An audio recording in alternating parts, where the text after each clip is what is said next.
দুইটা মাল রিসিভ করব, মালগুলো হাতে নিয়ে তারপরে বাকি কথা হচ্ছে। ফোম নিক্ষেপ করা হইতেছে।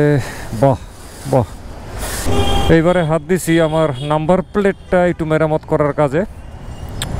এই বাইকের সাথে যে ক্লামটা থাকে নাম্বার প্লেটের, এটা আসলে ফেটে গেছে। এই জায়গাটার জন্যই কারসাজিগুলো করতেছি।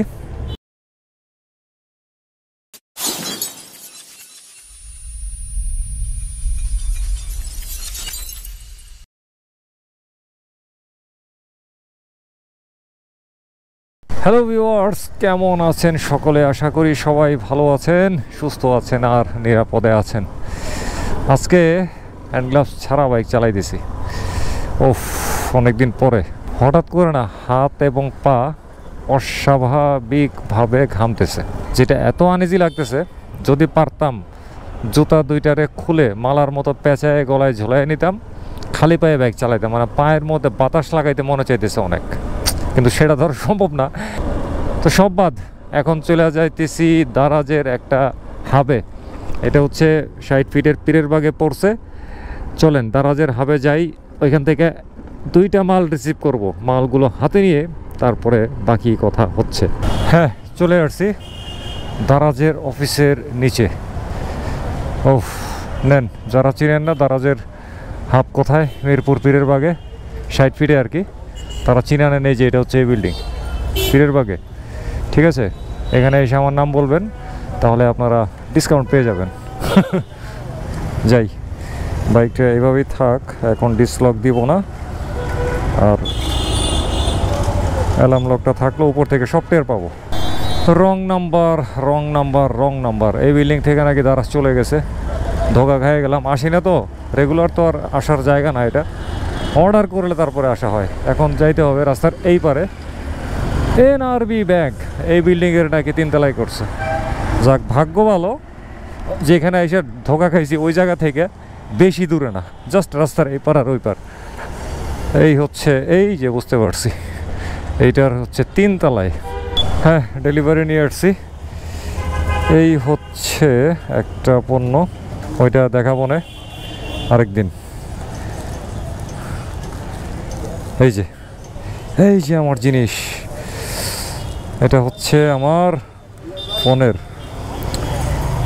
Back cover, Samsung Galaxy A71-এর। এটা হচ্ছে ট্রান্সপারেন্ট ব্যাক কভার। ও জোস, এখানে এটা খুশখুশি খুশখুশি একটা ভাব আছে, জোস। ঠিক আছে, আমার ফোনটা দিয়ে দিব এখন এই ট্রান্সপারেন্ট কভারের মধ্যে। একটু মুছে নিলাম, এবারে পাঠিয়ে দিই। পাঠিয়ে দিলাম। ওয়াও, জোস। ট্রান্সপারেন্ট কভার কেন নিয়েছি জানেন? ট্রান্সপারেন্ট কভার নেওয়ার কারণ হচ্ছে, আরে ফোনের পিছনে এত সুন্দর একটা কালার, যে কালারটা আমাকে আকর্ষণ করছে। তো এই কালারটা যদি আমি নিজে এইভাবে দেখতে না পারি মাঝে মধ্যে, তাইলে কেমনে কি? হ্যাঁ, আমি দেখলে আমারও তো মনটা একটু ভালো হবে। তো এটারে তো অন্য কভার দিয়া এই রংটা দেখা থেকে নিজেকে নিজে বঞ্চিত করতে পারবো না। তো আমার ফোন যদি আমি এমনি ঘুরে ঘুরে মাঝে মধ্যে দেখে মনটারে সান্ত্বনা করতে পারি বা মনটাকে একটু ভালো না লাগাইতে পারি, তাইলে এই টাকা ভাঙ্গিয়া কী লাভ হইল? যাক, ফোনের কাজকর্ম একদমই কমপ্লিট হয়ে গেছে, ফোনের ডেকোরেশন আর কি। যেমন ওই দিন করছিলাম হচ্ছে পলি, ফোনটা যেদিন কিনলাম ঠিক ওই দিনই। আর আজকে হচ্ছে কভারটা হয়ে গেল। চলে আসছি 60 ফিটের সেজন ভাইয়ের দোকানে, যেখানে আমাকে প্রতিদিনই আসতে হয়, না আসলে পেটের ভাত হজম হয় না। কোথায়? এখানেই রাখলাম বাইকটারে আজকে একটু কাজ করাইতে হবে। তার আগে সেজন ভাইয়ের সাথে আমার একটা কাজ আছে, খুবই বিশেষ কাজ। তাই নিন না কিন্তু, দেখেন সেজন ভাইরে গিয়ে এখন কি করি। বাইকটা থাক এখানে, ইগনিশন অফ করে দিলাম। আচ্ছা ভাই, কি অবস্থা? ভালো আছেন? এই তো, আপনার জন্য একটা জিনিস আছে। হ্যাঁ রে, সারা দুনিয়া গাইটা প্রথমে যেখানে হাত দিয়েছিলাম সেখান থেকে বাইর হইল, মানে মাথাটা পুরো গেছে আমার। ভাই, এই হচ্ছে আপনার সেই ব্ল্যাক ডায়মন্ডটা।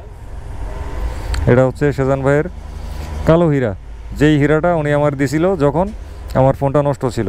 এটা এতদিন ইউজ করাতে আমার কি হয়েছে, মানে ফোন নিতে হবে এরকম প্যারাটা মাথা থেকে একটু কম ছিল, কারণ আমি রেগুলার ইউজ করতে পারতেছিলাম।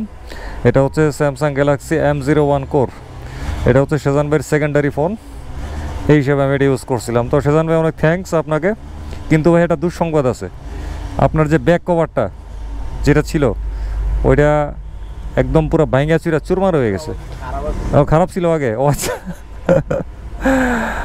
তো সেজান ভাই থ্যাঙ্কস, অনেক ধন্যবাদ, অনেক ধন্যবাদ আপনাকে। না রিসেট এখনও দেই নাই, রিসেট দিয়ে দিব, সমস্যা নেই। বাইকের কাজে হাত দিয়ে দিছি, আর কাজ যেটা আর কি সেটা হচ্ছে ওয়াশ করা।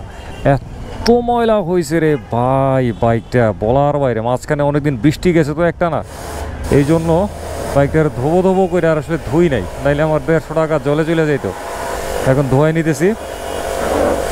ওফ, প্রচুর ময়লা পড়ছে, প্রচুর। আর ধুইতেছি হচ্ছে সেজান ভাইয়ের যে নতুন যে মেশিনটা, যেটা আমরা একসাথে নবাব করে গিয়ে আনছিলাম, ওইটা নিয়েও কিন্তু ব্লগ আছে দেখে নিয়ে, ওই মেশিনটা দিয়ে ধোয়া হইতেছে। এটা হচ্ছে মোটরটা, খুবই ভালো করছে এই মোটরটা। আর এটা হচ্ছে, আচ্ছা এইটারে বলতেছি একটু পরে, কেউ কেউ হয়তো দেখলে চিনতেও পারেন, কিন্তু এটা দিয়ে যখন কাজ হবে তখন দেখাইতেছি। আপাতত পানিটা ছড়াই ছিটায় দেখ, প্রচণ্ড ময়লা পড়ছে, প্রচণ্ড। পানি দেওয়ার কাজ শেষ, এইবার হচ্ছে ফোম দেওয়া। আর এই হচ্ছে যেটা থেকে ওই সময় বলছিলাম যে দেখাবো, এটা দিয়ে কী করে, এটা হচ্ছে সেই জিনিসটা। এটা হচ্ছে ফোমের মেশিন। এটার মধ্যে ফোম আর পানি মিক্স করা, পাইপ টানা, এই যে নল, এইবারে নল দ্বারা ফোম নিক্ষেপ, ব্যাস এই তো ফোম নিক্ষেপ করা হইতেছে। বাহ বাহ, জাস্ট এইটার কাজের জন্যই ওই জিনিসটারে আনা হয়েছে। খুবই ভালো জিনিস, ফোমটা খুব ভালোভাবে একদম পুরো ছড়ায় ছিটায় পড়ে, চমৎকার। পুরো ফোম শেভ হয়ে যাচ্ছে আজকে আমার পালসার এনএসটা। সেজান ভাইয়ের নতুন মেশিনটা আনার পরে আজকে এই প্রথম আমার এই বাইকটা ফোম ওয়াশ করা হইতেছে। ও মাথা নষ্ট, মাথা নষ্ট। কতদিন শেভ টেভ করি না, আগে তো যখন শেভ করতাম ফোম শেভ করতাম, তো এই সমস্ত ফোম এইভাবে যখন ছড়াই ছিটায় পড়ে তখন আফসোস লাগে, আরে যদি আমি আগের মতো শেভ করতাম তাইলে এগুলো গাড়ির মধ্যে না দিয়া গালের মধ্যে দিয়ে দিতাম, শেভ করে ফেলাইতাম এইসব ফোম দিয়া। কীভাবে ছিটতেছে ওই মেশিনটা থেকে, একদম ফোম খুবই সুন্দরভাবে ছড়াই ছিটায় পড়ে। তো ফোম ওয়াশ এইখানে সেজান ভাইয়ের দোকানে রাইডার্স চয়েসে নেয় হচ্ছে 150 টাকা করে। খুবই ভালো হয় ওয়াশটা, খুবই পছন্দ আর কি। এইবারে হাত দিছি আমার নাম্বার প্লেটটা একটু মেরামত করার কাজে। এই বাইকের সাথে যে ক্লামটা থাকে নাম্বার প্লেটের, এটা আসলে ফেটে গেছে। এই যে দেখি মশারও ফাটা সরা, এই যে এটা একদম পুরো ফাইটে চৌচির হয়ে গেছে। তো এটারে আর ঝালাই টালাইতেও যাব না, কারণ হচ্ছে কি এইটা অনেক পুরনো হয়েছে, অনেক, সেই 4 বছর ধরে এটা পিছনে এইভাবে আছে। এখন এটার আসলে বদলায় ফেলবো, আর এটারে পরে রিপেয়ার করে বাসায় রেখে দিব, যদি কখনো কাজে লাগে তাহলে লাগাবো।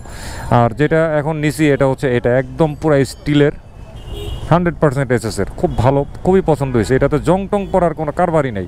আর এটা কিন্তু অবশ্যই এটার চাইতে অনেক হেভি হবে। নে এটারে আর ভালো করে খোল।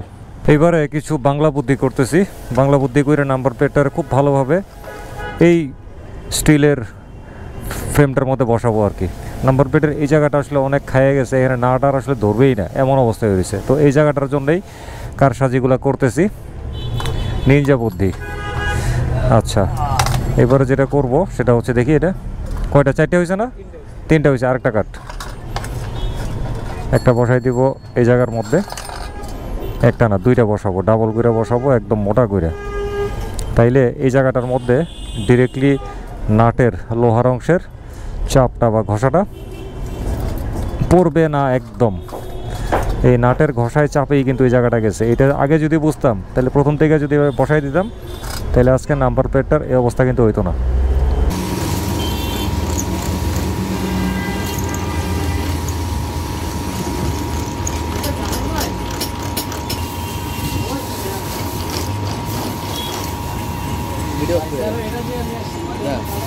প্রচুর কাটাকাটি করলাম, প্রচুর কাটাকাটি করে ফাইনালি স্টিলের ফ্রেমটারে উপযোগী করলাম।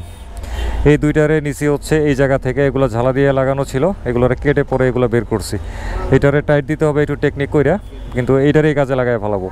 আর এই যে রাবার গোলা বসাইছি কাইটা এগুলোরে দিছি ভাইব্রেশনের কারণে কোনো ঝ্যানঝ্যান চ্যান যেন না করে। এইদিকে দিলাম একটা, এদিকে একটা, এইভাবে এইখানেও দুইটা।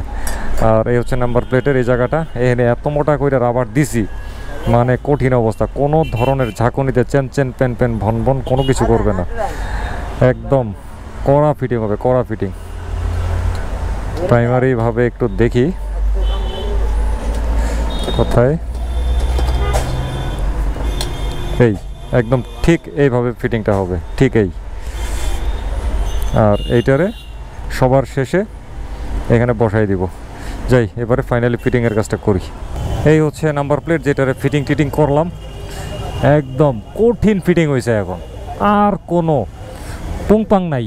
পরিশেষে সব কাজ কাম সেরে বের হয়ে গেলাম। আজকের ব্লগ শেষ।